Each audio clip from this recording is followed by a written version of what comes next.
Gagawa tayo ng banana turon pero i-upgrade pa natin para mas lalong masarap. Meron ako ditong 16 pieces na saging na saba. Balatan ko lang yan at ilagay muna natin dyan sa ating sangkalan.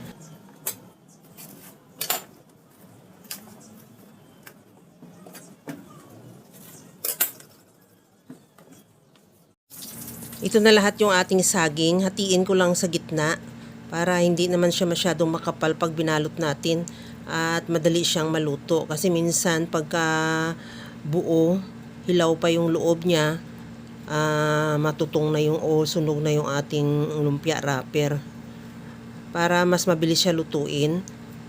Pagkatapos yan, balutin natin yan sa lumpia wrapper. Kagaya lang yan, alam naman natin lahat halos magbalot niyan. Pagkatapos, balot lang natin lahat yung ating saging at saka natin iprito.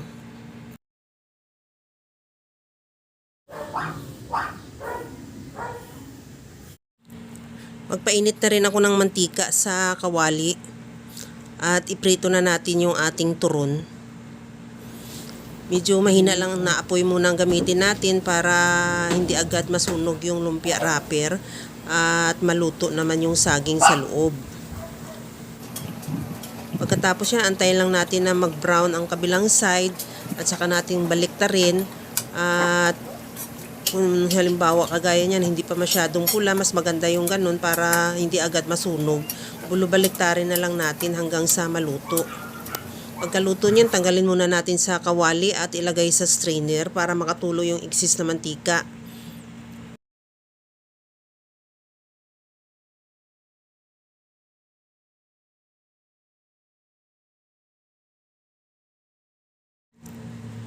Ito na yung ating turon. Pwede na rin naman yan makain pero gawan pa natin ng twist para lalo siyang masarap. Maglagay ako ng 4 tablespoon lang na asukal sa ating kawali na may mantika. At antay lang natin na mag-caramelize kagaya niyan sa nakikita mo. Pagka ganyan na siya, balik na natin ulit yung ating turon. At ihalo lang hanggang sa makoat lang ng asukal yung ating turon. Pagkatapos yun, tanggalin muna natin din yan sa ating kawali at palamigin.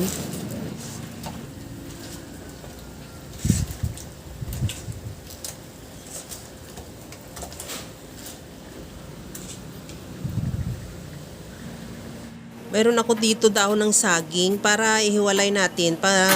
Hindi natin pagdikit-dikit kasi pagka nagpatong-patong yan, magkakadikit, mahirap siya ihiwalay.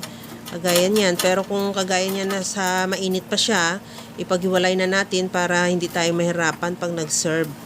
At okay na yan, ready to serve na yung ating napakasarap na meriendang turon. Kaya mga kalasa, kung nagustuhan mo yung ating video, please like na lang at pakishare na rin sa inyong mga friends. At kung bago ka pa lang sa aking channel, subscribe na at i-click mo na rin ang bell button para sa mga notification. Naglagay ako ng linga. Optional lang naman kung ayaw mo, pwede mo namang hindi lagyan. Pero pagka may linga, napakabango niya. Okay na to, hanggang sa muli mga kalasa. Thank you for watching. Bye-bye!